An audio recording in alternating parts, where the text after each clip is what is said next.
Muy buenas tardes y muy bienvenidos a esta nueva emisión de La Linterna, hoy viernes 9 de septiembre de 2005, festividad de San Pedro Claver.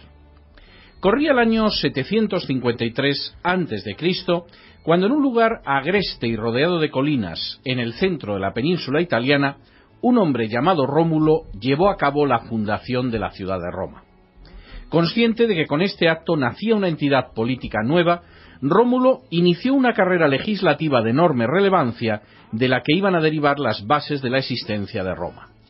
De esta manera nació una figura penal que los romanos conocerían con el nombre de perduelio. La perduelio era la palabra utilizada para designar la acción del perduelis, y el perduelis, por su parte, era el enemigo interior de la patria. No era perduelis el agresor extranjero, no era perduelis el invasor bárbaro, y no era perduelis el que, habiendo nacido en otro lugar, llevaba a cabo acciones contra Roma. El perduelis era un enemigo de la patria romana que a la vez era romano.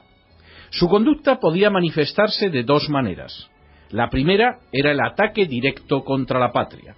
La segunda era la cobardía, el abandono o la deserción frente a un ataque dirigido contra Roma. En ambos casos, desde Rómulo hasta su desaparición como imperio, Roma tuvo claro que el perduelis, por acción o por omisión, era un enemigo de la patria que merecía las penas más severas. Mañana sábado tendrá lugar la reunión de presidentes de comunidades autonómicas. En las acreditaciones repartidas ayer a la prensa y en los carteles que debían acompañar la reunión, aparecían, y era lógico y razonable que así fuera, las banderas de todas y cada una de las comunidades autónomas. Por el contrario, estaba ausente la única bandera que es común a todas y cada una de esas comunidades, la bandera bicolor, la bandera nacional. Semejante hecho, contrario a la Ley de Banderas de 1981 y que por lo tanto transgredía la ley, fue denunciado ayer por este programa y hoy ha aparecido recogido en el diario La Razón. En las últimas horas, quizá temerosos del escándalo motivado por una acción tan bochornosa, los empleados de Moncloa han comenzado a distribuir una nueva acreditación en la que ya aparece la enseña nacional, y han atribuido la ausencia de ayer en las acreditaciones y en los carteles a un error de imprenta. Desde luego, no deja de ser significativo que el error de Marras dejara fuera la bandera nacional y no, por ejemplo, la ikurriña. Y es que, lamentablemente, vivimos en tiempos de perduelio. Perduelio activa, porque implica un ataque frontal, directo y abierto contra la nación española, es la actitud, el comportamiento y las metas que siguen formaciones como ETA Batasuna, como el PNV, como EA, como CiU, como la Esquerra Republicana de Cataluña, como el BNG e incluso como el Partido Socialista de Cataluña. Caro Rovira e Ibarretxe, Otegi y Maragall son solo algunos de los ejemplos obvios de esa perduelio activa. Su objetivo no es otro que el de obtener la consideración de naciones para regiones españolas y a la vez aniquilar la existencia de la nación más antigua de Europa, España. Para conseguirlo, los nacionalistas han recurrido al terror o al apoyo del terror financiera, política y moralmente. Han recurrido al control férreo de los medios de comunicación en determinadas regiones españolas. Han recurrido a la creación de gigantescos pesebres clientelares de carácter económico. Han recurrido, en suma, a la mentira, a la manipulación, al saqueo y, si se ha dado el caso, a la violencia.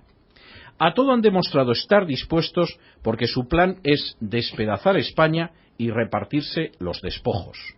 Y para ello no dudan en iniciar disparatados proyectos como el de la reforma del Estatuto en Cataluña, que solo interesa al 6% de la población catalana, según una encuesta encargada por la propia Generalidad, pero que de salir adelante les permitiría convertir esa región española en su cortijo particular.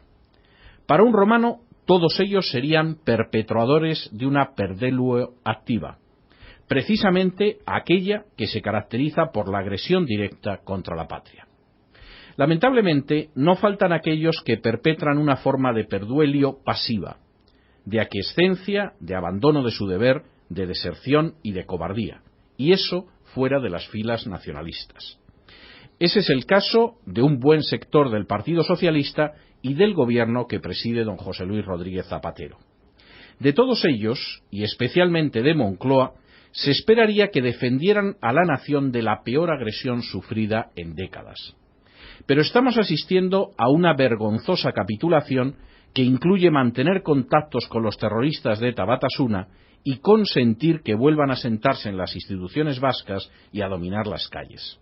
Estamos asistiendo a una bochornosa connivencia con los independentistas del PNV y de la Esquerra. Estamos asistiendo al apoyo de operaciones de rapiña como el expolio del archivo de Salamanca, como la supresión del Plan Hidrológico Nacional o como la OPA hostil lanzada contra Endesa. Y sobre todo, estamos asistiendo a la conducta verdaderamente incalificable de Rodríguez Zapatero, que es un presidente de gobierno que ni tiene idea de España ni defiende a España. En lugar de perder el tiempo y gastar el dinero de los contribuyentes con majaderías como la de la Alianza de Civilizaciones, don José Luis Rodríguez Zapatero debería colocarse a la cabeza de la alianza de todos los españoles decentes, respetuosos de la Constitución y amantes de su nación, para defenderla de la perduelio nacionalista. Ha optado, sin embargo, por perpetrar la perduelio de la rendición y de la cobardía. Quizá por ello no resulta extraño que inicialmente la bandera nacional no tuviera que figurar en una reunión en la que junto a él estarían Ibarretxe y Maragall. Y es que resulta dudoso que tres personajes de sus características pudieran soportar con satisfacción la cercanía de un pabellón que llena de orgullo a los españoles decentes.